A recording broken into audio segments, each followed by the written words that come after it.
It's the movie you've all been waiting for.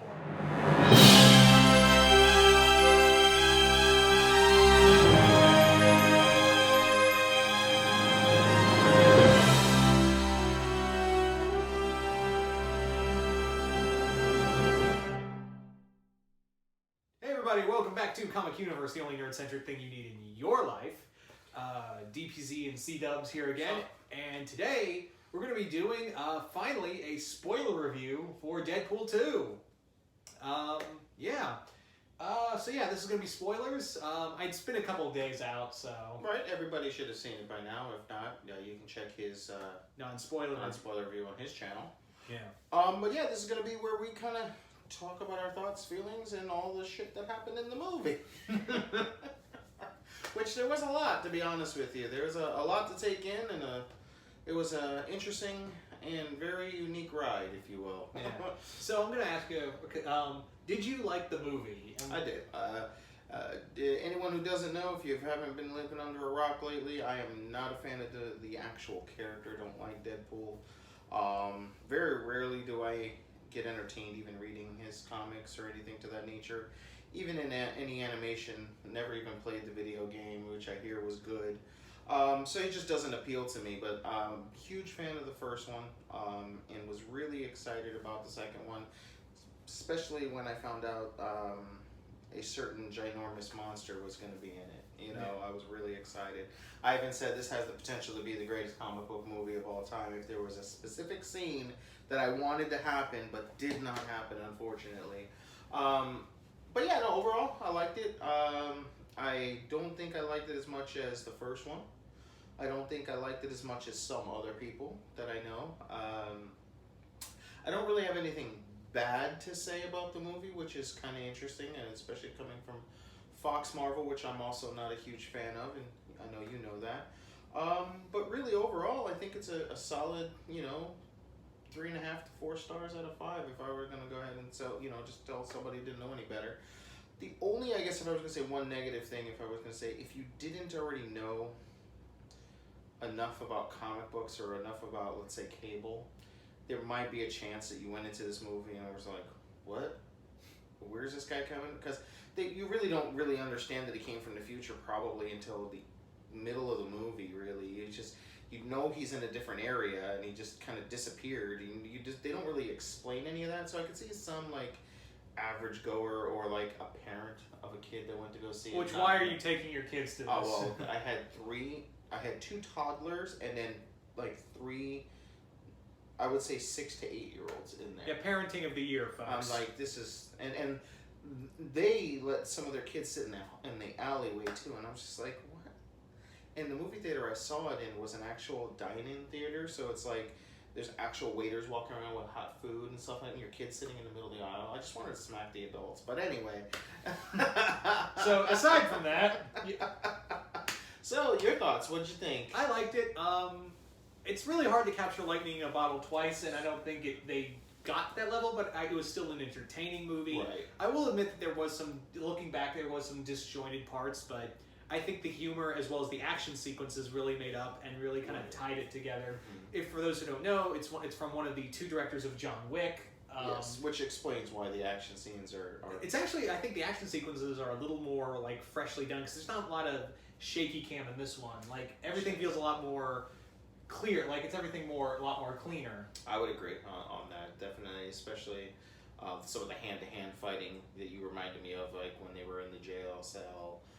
Cable and Deadpool, and then even on the train itself, or not train, but the convoy. Yeah, convoy. Kind of looked like a train, though, but regardless. But when they're fighting hand to hand, and then we get the whole flashback to Deadpool from Wolverine Origins with the blades, and he slices the bullet in half. All that was really clean. You could see it all. The hand-to-hand movements and the counters were all it's very much with this director. He really got to play with the superpowers, and I'm kind of curious. Could we get this again with another superhero movie? Can we get him to do another superhero movie? Maybe can we get him to do Iron Fist? Right. Let's please. No, I have a feeling that director is going to be finding his way. I don't remember who he is or what. I forget his name too, but I just know him for John Wick. Well, I don't mean that. I meant the director of Iron Fist. Between Iron Fist and he's also the same person who did Inhumans. And both of those being considered on the bad end of Marvel, I think that director is going to find his way out of Marvel before. Granted, if there's a contract that says he gets to do like 3 or 4 things, then we have to deal with him for a little longer. But I can't see that guy hanging around too much longer. Yeah. But anyway, Deadpool 2. We're really digressing in this one, aren't we? Yeah, no, it's because I don't want... Because this is a fan base that is probably just as rabid and ravenous as any Dragon Ball Z fan base. Or Sonic. Or Sonic. You know, so this is someone where if you, like, I'm someone who I'll tell my honest opinion about anything, and I don't really care about trolls or anything like that. So, but I don't want to necessarily just piss them off for the sake of pissing them off. So I don't want to really hurt anyone's feelings, but I really don't have really too much bad to say about this movie. It was entertaining. I kept away from spoilers, so it was... Me too, Yeah, it's hard, and especially in this day and age, especially in the industry that we're in, trying to get as much knowledge for the people at home. But there, I guess if I was going to nitpick another kind of thing that I kind of foresaw coming, I saw what's her name dying. Like I just knew that that's Vanessa. I knew just right then and there the way it was setting up. It's like as soon as she said she wanted to have a kid, I looked at my wife in the theater. I was like, she's about to die. Yeah. And she's like, why do you say that? I was like, she's probably about to get pregnant and die. I was wrong on the pregnant part. But I was like, she's about to get pregnant and die with his child, and that's what's going to set him off. Yeah, and that was a big thing. Like, I honestly thought, like, she left him, and I was like, oh no, it's something different. And I love how the opening credits acknowledge that. It's like, wait, what just happened? Right. What the fuck did you do? Like, but the drama in here is very put together. Like, Ryan Reynolds is really good. Like, I think that's probably funny enough in the Deadpool movie. We're about to say, I think the dramas and the feels are the best part of this movie because they come out of nowhere and it's something that you don't expect from this character. So it makes Deadpool is actually like a really depressing character in his core. So it made the movie a little more interesting to me. I actually, I'm a married man myself, so I do have some of those feelings, and I didn't cry, but I did well up inside. I didn't tear up or anything, but I felt like his emotion when he's like in the water scenes where he's trying to get to her and he can't. I was like, I felt kind of what he was going through. So it was really good. I mean, I was really surprised by the touching scenes. If I were to tell you before seeing this movie that we were going to get, really emotional scenes, even halfway emotional scenes from a Deadpool movie, you'd probably think I was crazy. But no, it was really cool. I dug it. It's a little sad that we've never really got to see her play her comic book counterpart, Copycat. Yeah.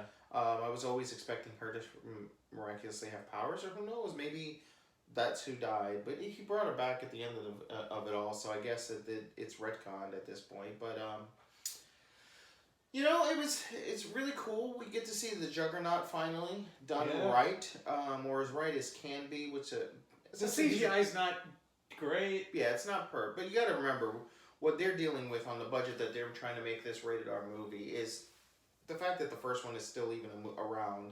It's amazing that the sequel was made. You know, and you'd think they would have gotten more after the shit ton of money it made. But the thing with Juggernaut is really cool.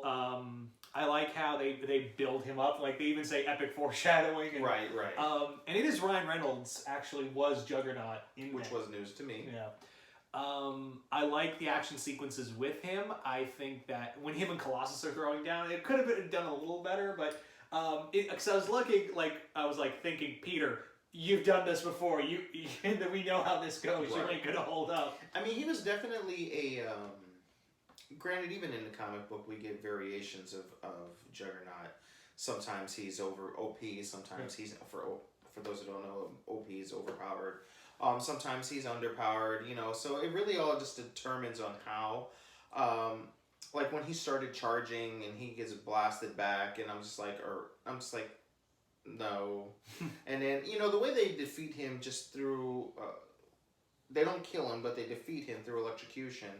It is very humorous how they do it. Electric cord up the butt. Up the butt, yeah, essentially. But I'm trying not to sound like one of those comic book guys where it's like, do you not really know how his powers work? Essentially, he's got like a force field around him. for the most part. And if you're powerful enough to get through that field, okay, he regenerates. Like, he could come back from ash, you know, if he in at his fullest power. So it's like, but and I get it. It wasn't the point, so I'm not gonna nitpick it. But I was just ecstatic to see Juggernaut at his proper size, at least. Yeah, and at least it's some power. Like, it's definitely a apology, much like with Deadpool itself, apology to X-Men 3. The only thing I'm really, and I know we got it in X-Men 3, but I'm really was surprised that we did not get the Juggernaut, bitch.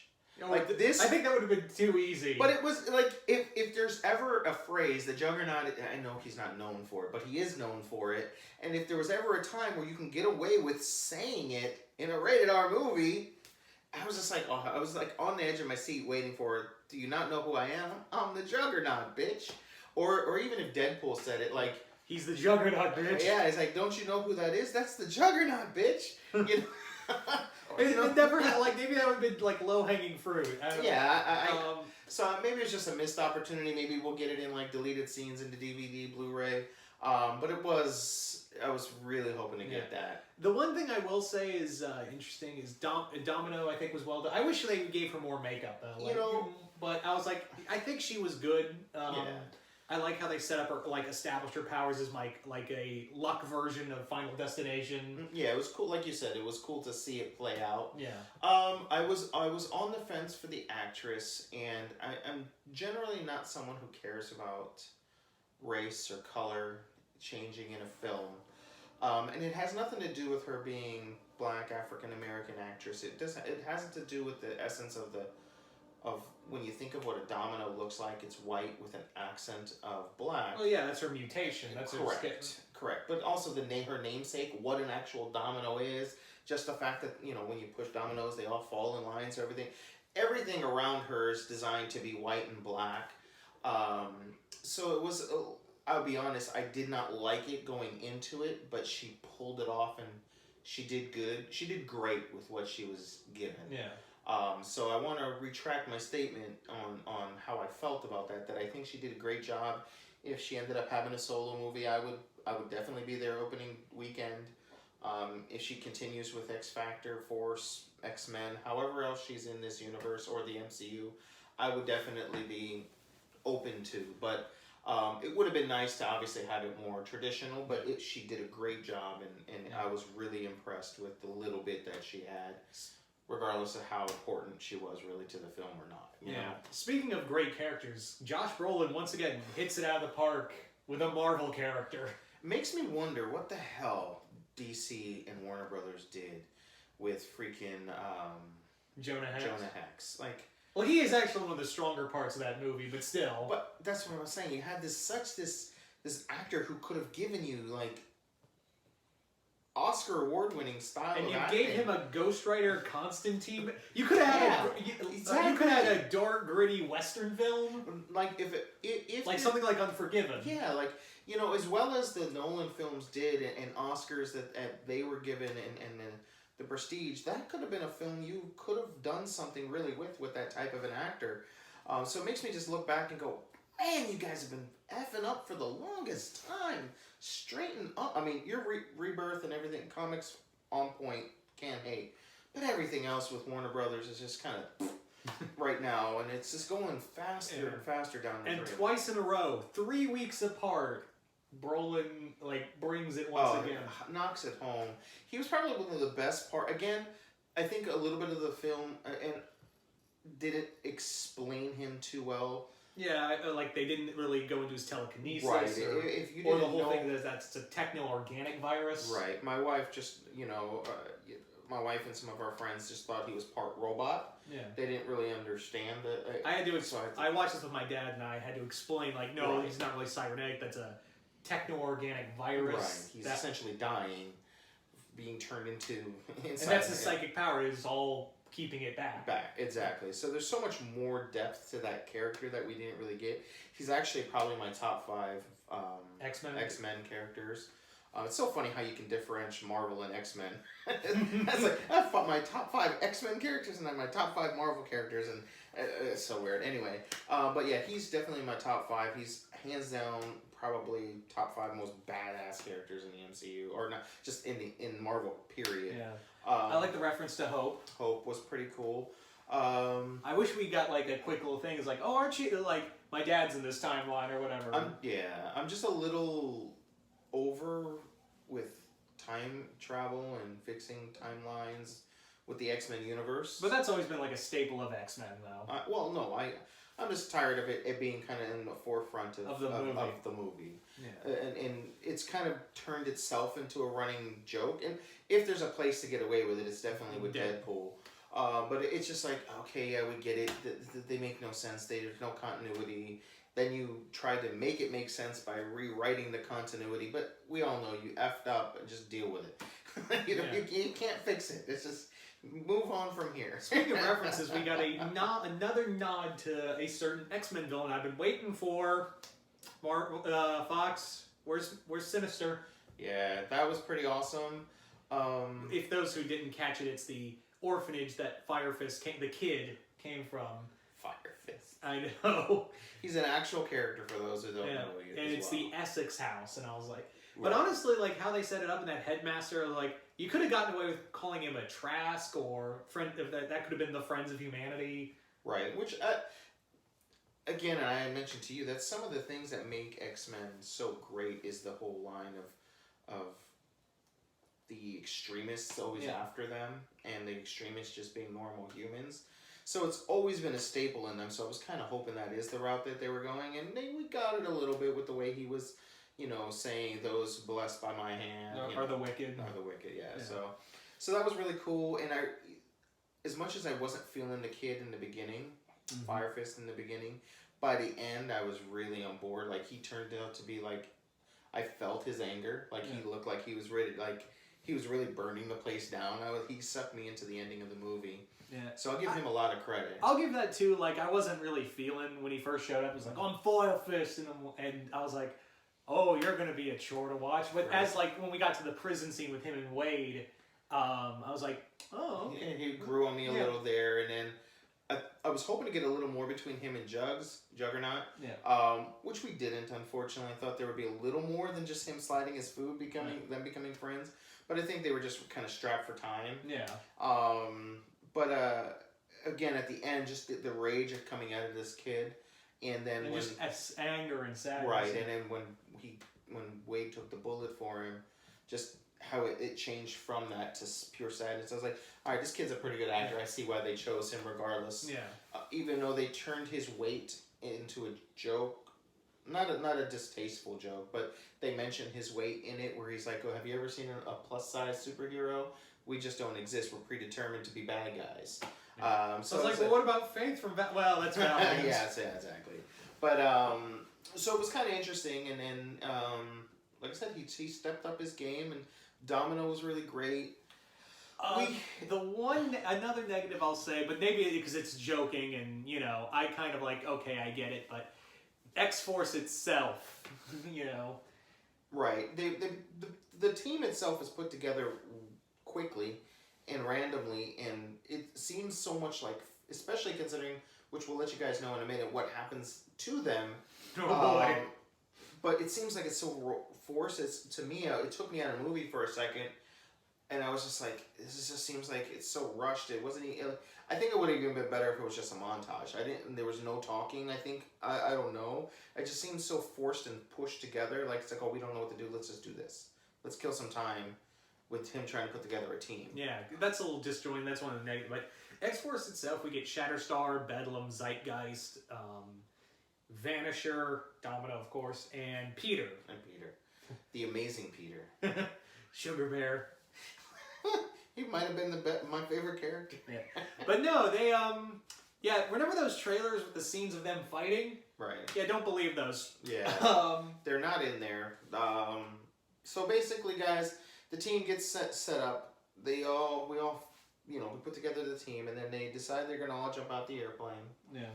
And for those of you who've seen any of our other videos where we were talking about, it seems like there's an invisible character. Obviously, Vanisher was there. And although he's not really invisible, he's a teleporter in the comics. Well, in the comics, yes. But we were dead on, and there were some other YouTube stations and other news reports that were kind of picking up on the idea that there was an invisible character as well. So we're not the only two that kind of caught wind of that.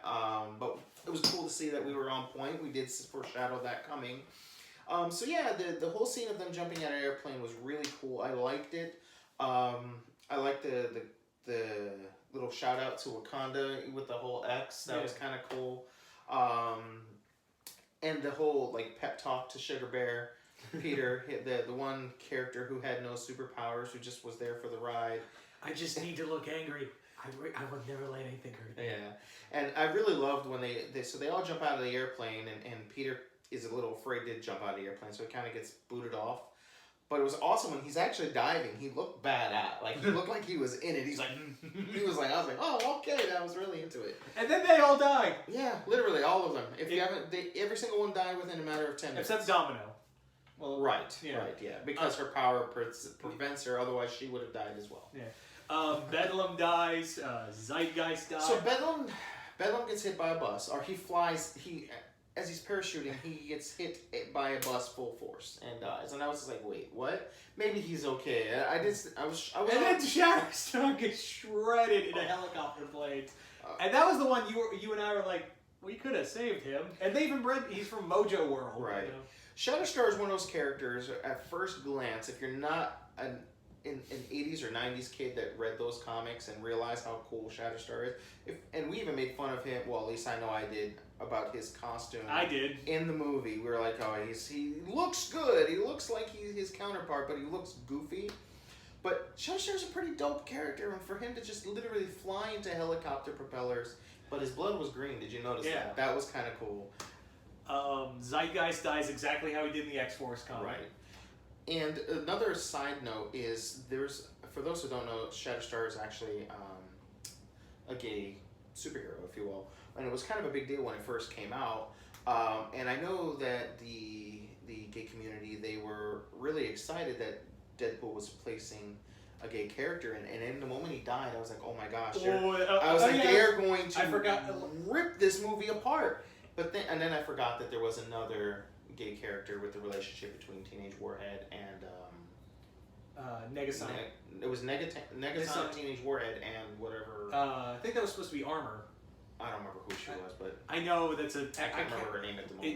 It's Yoriko. Yeah, that's it. Okay, so at least we got something there.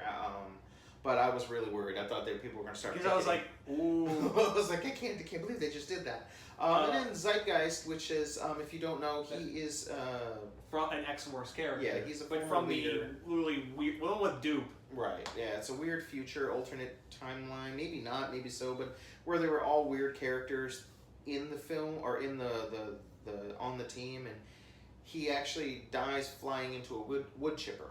Yeah, it's funny because it's Bill Skarsgård's it. And so it's kind of cool to see that happen because that's actually how he dies in the comic too, which is kind of funny.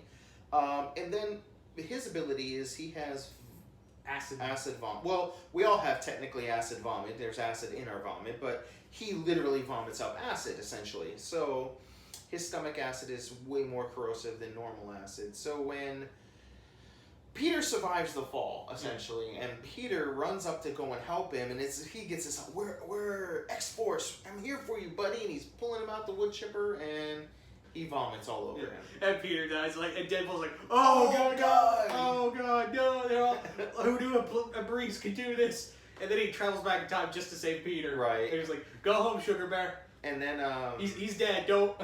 And Vanisher hits a power line, and it's Brad Pitt. For a split second, we get to see it's Brad Pitt, so that was pretty cool. Some other kind of cool, funny things that Deadpool kind of pokes fun at. We get to see him riding in Charles Xavier's wheelchair, which is kind of cool. He, of course, cracks a joke again that every time he comes here or they show the X Mansion, it's just Teenage Warhead and Colossus. Where's the rest of the team? Well, the rest of the team's there. They just want nothing to do with Wade. And it's from the new current. It's the current team that we have in the Fox Marvel, and they quickly close the door so Deadpool doesn't see that they're there because none of them want to deal with them. We get Deadpool playing with Cerebro, acting like he can read Colossus's mind, and he's trying to say what he's going to say next before he says it, and he's not really doing a good job. And then he actually breaks a piece of Cerebro off. So that was kind of cool. Any other kind of crazy shout-outs, Easter egg type things you can recall off the top of your head? Nothing at the moment. I'm just like... we get the sword play. Oh, yeah. The shout-out to Deadpool from Wolverine Origins, which they make fun of that. They're shooting the bullet, or Cable's shooting a bunch of bullets at him, and he's twirling his katanas, blocking the bullets, and he ends up slicing one of the bullets in half, which was probably the coolest scene and the best scene out of Wolverine Origins. Let's be honest here. There's probably everything else about that movie is pretty much. And if you're a fan of it, I'm sorry, it's crap.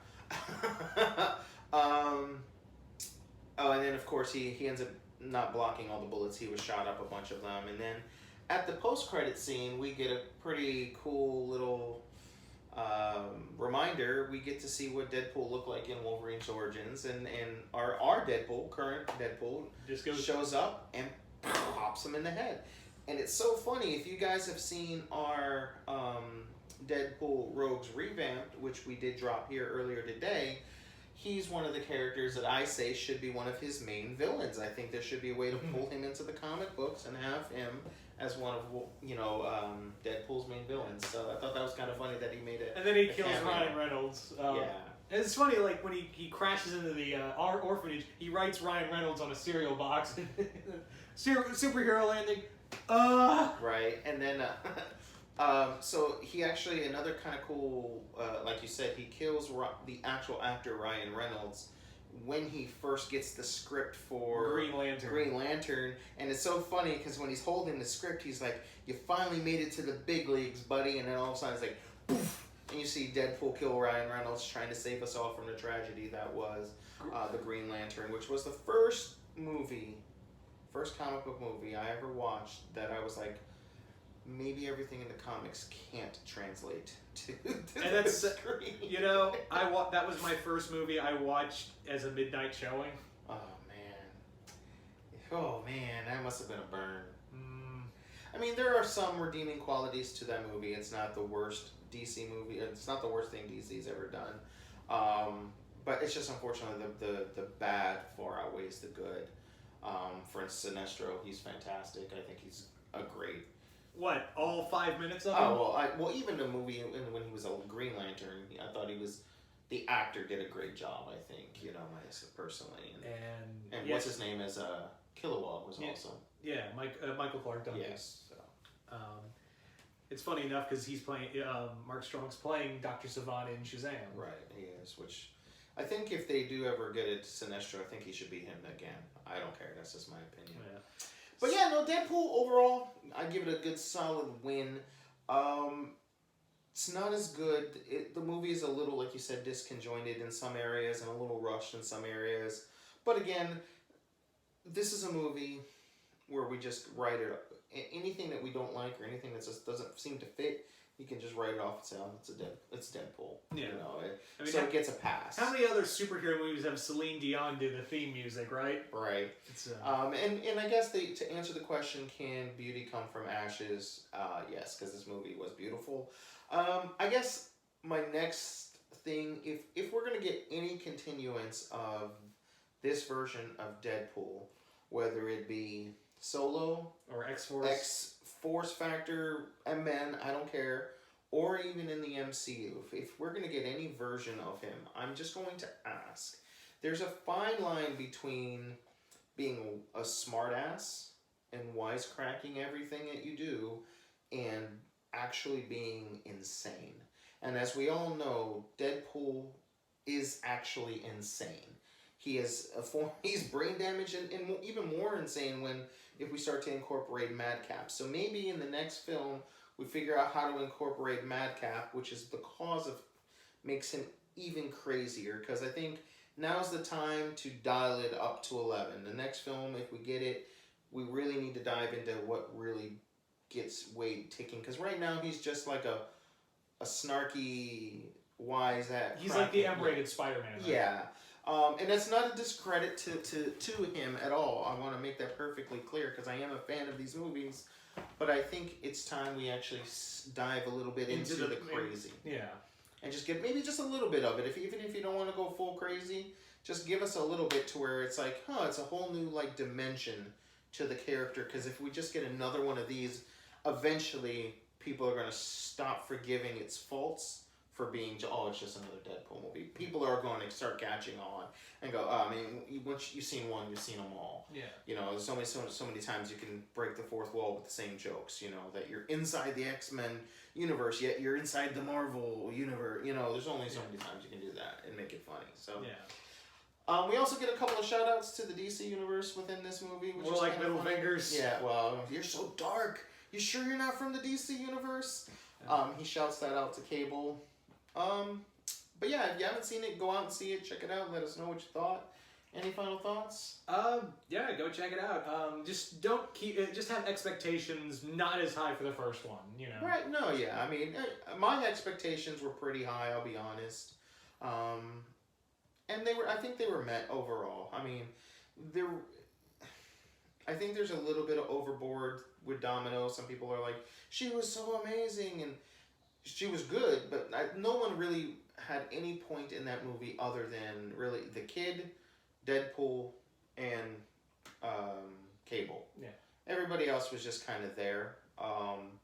And if this was any other movie, I know that would be a problem for people. It's like, they didn't really do anything. There was no real arc for this person. They were just there to be there. It was pointless. You know, but we all forgive because it's Deadpool. So just keep in mind to those guys out there who's going to make the next version of this movie, just keep that in mind. You got to kind of start honing in the reins somewhere, you know? Yeah. Anyway, guys, so check it out. Let us know. Don't forget to click the notification bell, part of the notification squad, you know? And once again, see you once more in the universe.